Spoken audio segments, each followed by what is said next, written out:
ലോക്സഭാ തിരഞ്ഞെടുപ്പിന്റെ ആരവം കഴിഞ്ഞതോടെ രാഷ്ട്രീയ പാർട്ടികൾ വീട്ടിൽ പോകുമെന്ന് കരുതരുത്. ഇനിയും വരാനിരിക്കുകയാണ് തിരഞ്ഞെടുപ്പുകളുടെ സുവർണകാലം.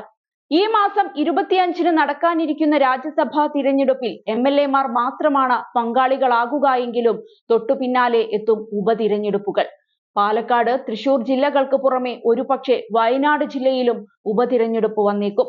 വടകര മണ്ഡലത്തിൽ നിന്ന് ഷാഫി പറമ്പിൽ തിരഞ്ഞെടുക്കപ്പെട്ടതോടെ പാലക്കാട് നിയമസഭാ മണ്ഡലത്തിലാണ് ഉപതിരഞ്ഞെടുപ്പ് വരിക. KK ശൈലജ വടകരയിൽ തോറ്റതിനാൽ മട്ടന്നൂരിൽ ഉപതിരഞ്ഞെടുപ്പുണ്ടാകില്ല. ലോക്സഭാ തിരഞ്ഞെടുപ്പുകളുടെ ആരവം കഴിഞ്ഞാൽ പാലക്കാട് ഉപതിരഞ്ഞെടുപ്പിൽ ആര് മത്സരിക്കുമെന്ന ചോദ്യവും ഉയരുകയായി. യൂത്ത് കോൺഗ്രസ് സംസ്ഥാന അധ്യക്ഷൻ രാഹുൽ മാങ്കൂട്ടത്തിലിന് പാലക്കാട് മണ്ഡലത്തിൽ നോട്ടമുണ്ട് എന്ന് ആദ്യം പറഞ്ഞത് രാജിവെച്ച കോൺഗ്രസ് നേതാവ് പത്മജ വേണുഗോപാലാണ്. CPM-ന് വേണ്ടി പാലക്കാട് മുതിർന്ന നേതാവ് മത്സരിക്കുമെന്ന ചർച്ചകളും വന്നിരുന്നു. BJP 2021-ൽ രണ്ടാം സ്ഥാനത്തെത്തിയ ഈ മണ്ഡലത്തിൽ ത്രികോണ പോരാട്ടമാകുമെന്നും തീർച്ച. തൃശൂർ ജില്ലയിലെ ചേലക്കര നിയമസഭാ മണ്ഡലമാണ് ഉപതിരഞ്ഞെടുപ്പിന് ഒരുങ്ങുന്ന മറ്റൊരിടം.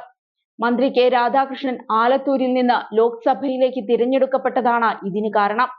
2021-ലെ നിയമസഭാ തിരഞ്ഞെടുപ്പിൽ വൻ ഭൂരിപക്ഷത്തിന് രാധാകൃഷ്ണൻ ജയിച്ച മണ്ഡലമാണ് ചേലക്കര. ഇവിടെ CPM-ന് ആശങ്കയ്ക്ക് വകയില്ല. അതേസമയം പാലക്കാട് മണ്ഡലത്തിൽ 3 കക്ഷികൾക്കും തുല്യശക്തിയാണ്. വയനാട്, റായ്ബറേലി ലോക്സഭാ മണ്ഡലങ്ങളിൽ നിന്ന് തിരഞ്ഞെടുക്കപ്പെട്ട കോൺഗ്രസ് നേതാവ് രാഹുൽ ഗാന്ധി ഏതെങ്കിലും ഒരു മണ്ഡലം ഒഴിയേണ്ടി വരും. മാധ്യമപ്രവർത്തകർ ഇക്കാര്യം ചോദിച്ചപ്പോൾ നിലവിൽ തീരുമാനിച്ചിട്ടില്ലെന്നും വൈകാതെ തീരുമാനമെടുക്കുമെന്നുമാണ് അദ്ദേഹം പ്രതികരിച്ചത്. 2 മണ്ഡലങ്ങളും തനിക്ക് പ്രധാനമാണെന്നും രാഹുൽ സൂചിപ്പിക്കുകയുണ്ടായി. രാഹുൽ ഗാന്ധി വയനാട് മണ്ഡലം ഒഴിയാനാണ് സാധ്യത.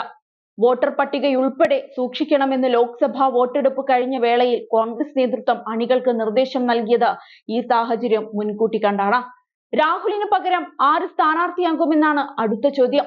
സഹോദരി പ്രിയങ്ക ഗാന്ധി എത്തുമോ?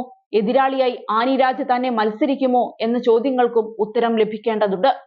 6 മാസത്തിനകം ഉപതിരഞ്ഞെടുപ്പ് നടത്തണമെന്നാണ് ചട്ടം. അതായത് വരുന്ന ഡിസംബറിനകം ഉപതിരഞ്ഞെടുപ്പ് നടത്തിയാൽ മതി.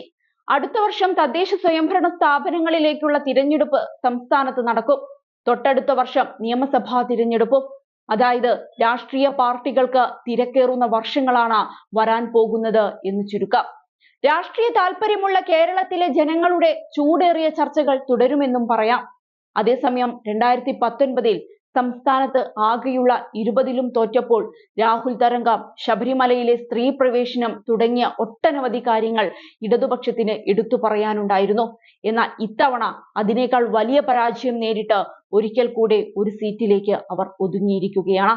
കാസർഗോഡ് മുതൽ പാലക്കാട് വരെയുള്ള മണ്ഡലങ്ങളിലെ പരമ്പരാഗത പാർട്ടി കേന്ദ്രങ്ങളിലെല്ലാം ഇടതു സ്ഥാനാർത്ഥികളെ ബഹുദൂരം പിന്നിലാക്കിയാണ് UDF മുന്നേറിയത്. കാസർഗോഡ്, കണ്ണൂർ, വടകര, കോഴിക്കോട്, ഇടുക്കി, കൊല്ലം മണ്ഡലങ്ങളിലെല്ലാം 1 ലക്ഷത്തിലേറെ വോട്ടിനാണ് LDF പിന്തള്ളപ്പെട്ടത്.